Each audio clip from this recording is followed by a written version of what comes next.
Hello everyone, my name is Rishpi Atal. In this video, we are going to study the chapter Cold War Era and NAM of Class 12 Political Science as per the changed syllabus. Also, this is going to be my first video, and on this channel, I am going to cover the whole syllabus of Class 12 Political Science with detailed notes of every chapter. So, let's start this journey. Subscribe to my channel and press the bell button. Now, let's move on to the chapter. Cold War Era and NAM.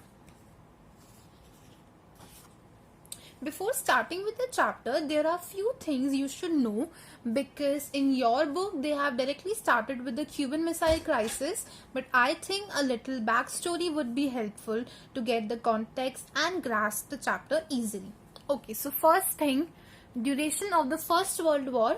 सबको पता है, it happened during the 1940 to 1918 and second world war कब हुआ था? Second world war हुआ था 1939 से लेकर 1945 तक. ठीक है. अब सेकेंड वर्ल्ड वॉर में एक तरफ थी हमारी allied powers led by the US, UK, France and USSR, and on the other hand axis powers led by the Germany, Italy and Japan. Second World War ended when Allied powers defeated the Axis powers. Hitler committed suicide and US dropped 2 atom bombs on Japanese cities, Hiroshima and Nagasaki. ये हम सबको पता है. ठीक है. अब इसके consequences क्या थे? A. Rise of the 2 new powers on the global stage, US and USSR. And second consequence ये था कि the whole world saw the mass destruction caused by nuclear bombs in Japan. And with this ये realisation हुआ कि nuclear bomb use करने की कितनी बड़ी कॉस्ट है. आज भी रेडिएशन का असर वहां के लोगों में दिखता है, तो सोचो उस टाइम क्या हुआ होगा. है ना. And why am I telling you this? क्योंकि ये एक बहुत बड़ा रीजन था कि थर्ड वर्ल्ड वॉर नहीं हुआ. अफोर्ड नहीं कर सकते थे ना, पूरी दुनिया खत्म हो जाती अगर उस टाइम थर्ड वर्ल्ड वॉर हो जाता. कोल्ड वॉर ही रहा और एक थर्ड वर्ल्ड वॉर में एस्केलेट नहीं हुआ. ठीक है. अब देखते हैं कोल्ड वॉर है क्या. कोल्ड वॉर चैप्टर का नाम है, कोल्ड वॉर कर रहे हैं, तो कोल्ड वॉर है क्या भाई? देखो, कोई भी चीज ना एकदम से बड़ी नहीं होती है. धीरे उसके सीड्स डोमिनेट होते हैं कहीं पे किसी राइवलरी के, एंड धीरे वो चीज आगे बढ़ती है एंड एक बड़ा इशू बन जाता है. वैसे ही सोचने वाली बात है कि सेकेंड वर्ल्ड वॉर के टाइम पे यूएस एंड यूएसएसआर दोनों साथ में थे, है ना, अलाइड पावर्स का पार्ट थे ना, इन साथ में मिलके ही डिफीट किया था एक्सिस पावर्स को. तो ऐसा क्या हुआ कि सेकेंड वर्ल्ड वॉर खत्म होते ये दोनों एक दूसरे के अगेंस्ट हो गए. कैसे हो गए? तो अब देखते हैं. ये एडिशनल है जो मैं बता रही हूँ, it's not in your book, बस समझने के लिए सुन लो. सेकेंड वर्ल्ड वॉर एंड होते ही ना, there was a Yalta conference which happened in 1947. It was decided to conduct free elections in Eastern Europe, but USSR got a chance to set a communist government in Poland. ठीक है. पहले उसने कर लिया, and then through plots and ploys it extended to other Eastern European countries.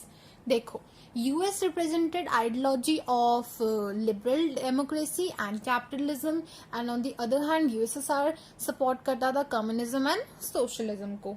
तो दोनों को था कि हमारी आइडियोलॉजी बेस्ट है, इसी पे वर्ल्ड को रिकंस्ट्रक्ट होना चाहिए एंड सबको ये फॉलो करना चाहिए. यूएस को लगता था कि नहीं कैपिटलिज्म अच्छा है, एंड यूएसएसआर को लगता था कि नहीं भाई कम्युनिज्म अच्छा है. दोनों को था ना कि हमारी आइडियोलॉजी अच्छी है. यूएस को और यूएसएसआर दोनों को ही एक तरह की एक इनसिक्योरिटी थी. यूएस को भी था कि कम्युनिज्म को ना कंटेन करने की जरूरत है, तभी वो बहुत सारी पॉलिसीज लेके आता था उस टाइम पे, जैसे कि ट्रूमैन डॉक्ट्राइन, मार्शल प्लान. ये नहीं बताऊंगी क्योंकि ये आपके सिलेबस में नहीं है. तो क्या था कि बस इतना इस चीज पे फोकस करो कि दोनों में एक इनसिक्योरिटी थी. दोनों को था कि कंटेन करने की जरूरत है, हमारा एक्सटेंड होना चाहिए, हमारी आइडियोलॉजी एक्सटेंड होनी चाहिए. यूएस को लगता था कि अभी ईस्टर्न यूरोपियन कंट्रीज में यूएसएसआर कम्युनिज्म को एक्सटेंड कर रहा है, आगे जाके ये हो सकता है मिडल ईस्ट में चले जाए, फिर साउथ ईस्ट एशिया में चले जाए, तो इसको कहीं ना कहीं रोकने की जरूरत है. इसीलिए ये राइवलरी थी दोनों के बीच में, कंपटीशन था, और कंपटीशन होता है तो फिर हर चीज में ही होता है. है ना, दोनों को मिलिट्री, टेक्नोलॉजी, इकोनॉमी, सभी चीजों में लेके एक कंपटीशन सा था. They would also spy on each other. कहते हैं ना कि दुश्मन टीम का अंदाजा होना चाहिए, वैसे ही ये दोनों एक दूसरे के ऊपर नजरें रखते थे. ठीक है, डायरेक्ट वॉर दोनों में कभी नहीं हुआ. डायरेक्ट वॉर होता तो ऑब्वियसली कोल्ड वॉर क्यों कहते हैं. लेकिन प्रॉक्सी वॉर्स बहुत हुए थे. प्रॉक्सी वॉर्स क्या होते हैं? फॉर एग्जाम्पल कोरियन वॉर हुआ था 1950 से 1953 तक, है ना. अब क्या था उसमें, था तो नॉर्थ कोरिया साउथ कोरिया से वो लड़ रहा था, लेकिन एक्चुअली में कौन लड़ रहा था? US and USSR. कैसे?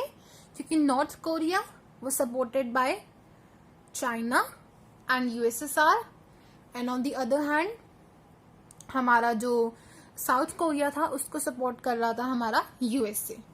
तो एक्चुअली में तो ये दोनों सुपर पावर्स लड़ रही थी, लेकिन दिखाने के लिए वर्ल्ड को north Korea and south Korea में वॉर था. तो इसी को कहते हैं प्रॉक्सी वॉर्स. ये वियतनाम में भी हुआ था.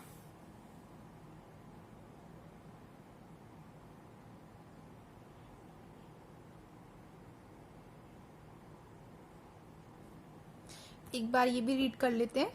Cold War was an open confrontation but restricted in terms of a direct war that developed between the US and USSR and their respective allies. समझाने की जरूरत नहीं, बता चुकी हूँ. The end of the Second World War was also the beginning of the Cold War. The consequence of the end of the Second World War was the rise of the two new superpowers on the global stage. I've just told you this.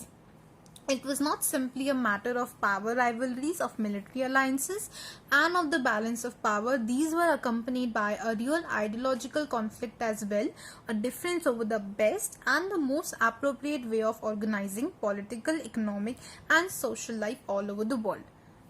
I hope ये सबको समझ आ गया होगा. Now let's move on to the next topic.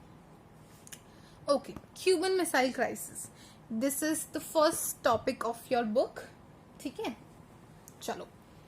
Cuba क्या था? Cuba US के बहुत पास था and it was a communist ruled island. It was an ally of Soviet.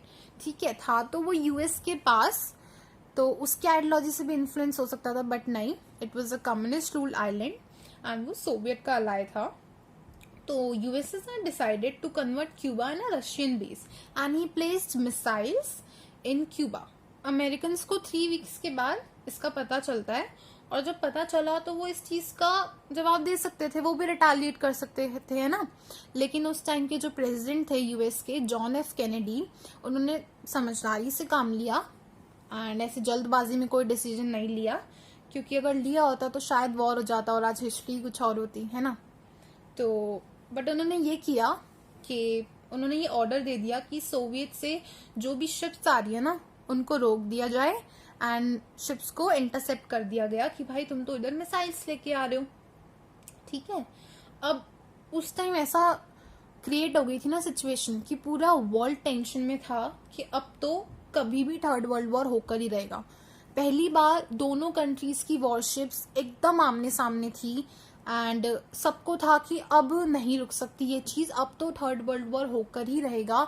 But एकदम मतलब ब्रिंक पे आके, एकदम एज पे आके वो चीज नहीं हुई एंड बातचीत से खत्म हो गया वो चीज एंड थर्ड वर्ल्ड वॉर होने से बच गया. इसी को कहते हैं हम अपने Cuban missile crisis. Third world war नहीं हुआ.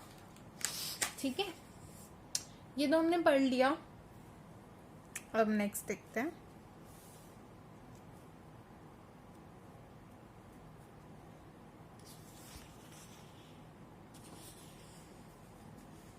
What was Cold War? एक बार डेफिनेशन पढ़ते हैं. The Cold War referred to the competition, the tensions, and a series of confrontation between the USSR and US, backed by their respective allies. It was a war of ideologies. The US represented the ideology of liberal democracy and capitalism, while the Eastern Alliance, headed by the USSR, was committed to the ideology of socialism and communism. ठीक है, I hope आप लोगों को ये समझ आ गया होगा. Logic of डेटरेंसी बहुत इंपॉर्टेंट चीज है, इसको प्लीज ध्यान से समझना. ठीक है, लॉजिक ऑफ डेटरेंस. इससे पहले एक एग्जांपल से समझेंगे. देखो भाई, एक कंट्री है ए एंड दूसरी कंट्री है बी. ए के पास जितने वेपन्स है ना same amount of weapons B के पास भी है। तो अगर एक चीज बता दूं पहले, एक सेकेंड, हाँ एक चीज बता दूं कि 1945 में तो सबको पता चल ही गया था, यूएस ने अपना प्रदर्शन दिखाई दिया था जापानीज सिटीज पे न्यूक्लियर बॉम्ब से अटैक करके, तो वो न्यूक्लियर स्टेट बन चुकी थी उसी टाइम पे। 1953 में यूएसएसआर भी न्यूक्लियर स्टेट बन चुका था, उन्होंने भी न्यूक्लियर वेपन्स बना लिए थे 1953 में, याद रखना इसको। तो अब देखो, हाँ तो कहाँ थी मैं, ए एंड बी। तो ए एंड बी के पास सेम अमाउंट ऑफ वेपन्स हैं, कैपेबिलिटी दोनों की सेम है। तो अगर ए ने वॉर इनिशिएट करने का सोचा भी, तो बी जब उसको रिटालिएट करेगा तो इसमें हम विनर किसको डिक्लेयर करेंगे, क्योंकि बी भी उसको उतना ही डैमेज पहुंचा सकता है जितना ए ने उसको पहुंचाया, तो इसमें कोई विनर तो नहीं होगा, है ना, नहीं होगा ना। तो अब इस चीज को रिलेट करो हमारी सुपर पावर्स से।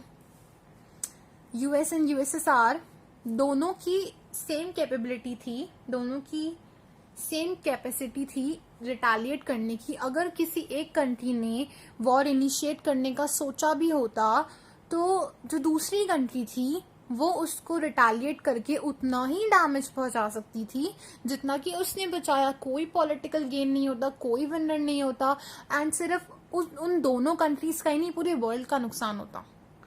तो दोनों कंट्रीज को ना ये रियलाइजेशन था, इस चीज का रियलाइजेशन था, एंड इसी को हम कहते हैं रिलेशनशिप ऑफ डेटरेंस। एंड इसकी ही वजह से, इसी रीजन की वजह से जो कोल्ड वॉर था वो कभी एस्केलेट ही नहीं हुआ हॉट वॉर में, वो हमेशा कोल्ड ही रहा। ठीक है, आई होप समझ आ गया होगा आपको ये चीज कितनी इंपॉर्टेंट है। अब emergence of two power blocks. देखो, कोई भी कितना पावरफुल हो, अलायंस की जरूरत सबको पड़ती है। अग्री करोगे आप लोग इस चीज से? अकेला कभी कोई जीत ही नहीं सकता, लोगों का साथ चाहिए होता है सबको, है ना। बड़े बड़े नेता जो इलेक्शंस के टाइम पे वोट के लिए करते हैं वो तो हमें पता ही है। तो ये एग्जाम्पल दे रही हूँ कि साथ लेकर ही आगे बढ़ा जाता है, कभी भी कोई अकेला नहीं जा सकता। तो इस चीज को हमारे जो दो सुपर पावर्स थी, यूएस एंड यूएसएसआर, उसके साथ रिलेट करो कि उन्होंने भी अलायंसेस बनाए थे, स्मॉलर कंट्रीज से मिलकर उन्होंने अलायंसेस बनाए थे जिसमें उनका भी फायदा था, एंड ऑब्वियसली स्मॉलर कंट्रीज को उनके साथ जुड़े रहने के लिए उनका भी फायदा था। कैसे था वो मैं आपको बताती हूँ। पहला हम पढ़ेंगे, the Western alliance was formalised into an organisation, the North Atlantic Treaty Organisation NATO, which came into existence in 1949. It was an association of 12 states. जब अलायंसेस बने थे तो पूरे वर्ल्ड से बने थे, लेकिन इसकी शुरुआत हुई थी यूरोप से। जो हमारा वेस्टर्न यूरोप था वो यूएस के साइड हो गया था, एंड जो हमारा ईस्टर्न यूरोप था वो हमारा यूएसएसआर के साइड हो गया था। इसीलिए इसको कहा जाता था western alliance and eastern alliance, क्योंकि इससे स्टार्टिंग हुई थी। तो जो हमारा वेस्टर्न अलायंस था उसको कहा जाता था नेटो। ये 12 स्टेट्स की एक ऑर्गेनाइजेशन थी जिसमें था कि अगर 12 में से एक भी कंट्री के ऊपर अटैक हुआ तो वो सिर्फ उस एक कंट्री पे नहीं, उस 12 की 12 कंट्री पे अटैक माना जाएगा, और वो 12 की 12 कंट्रियां ही मिलकर डिफेंड करेंगी। ठीक है, ये 1949 में क्रिएट हुआ था। एंड जो हमारा वॉर्सो पैक्ट था वो हमारा ईस्टर्न अलायंस का नेम था, जो 1955 में बना था। ओके, अब मैं इनके फायदे बताती हूँ कि क्यों। देखो, स्मॉलर स्टेट्स के साथ मिलके सुपर पावर्स को क्या फायदा था। अब वो सुपर पावर्स किसी रीजन की वजह से थी ना, तो तुम लोग बोलोगे कि उनको क्या जरूरत पड़ी थी वैसे किसी की, लेकिन जरूरत तो बढ़ती है, जैसा मैंने अभी बताया था। क्या फायदा था अभी पढ़ेंगे। Vital resources such as oils and minerals. Territory जहां से वो वेपन्स लॉन्च कर सके। लोकेशंस फॉर स्पाइंग, नजर भी तो रखनी होती है ना दुश्मन टीम पे, तो लोकेशन तो चाहिए।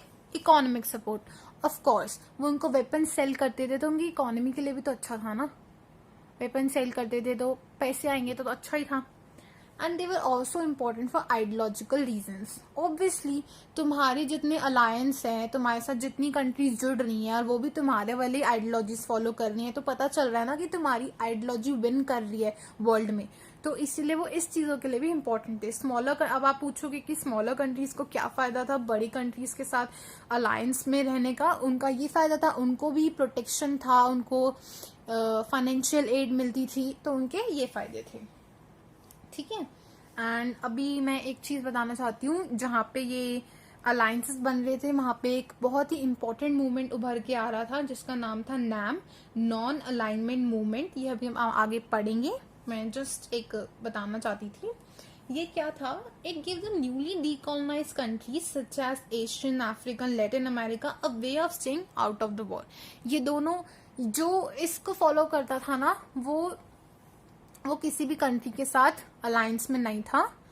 ये जस्ट मैं बताना चाहती थी, बट इसको हम भी आगे पढ़ेंगे, तो इसको भी यहीं छोड़ देते हैं। And this is it for this video guys, and I hope I have covered each and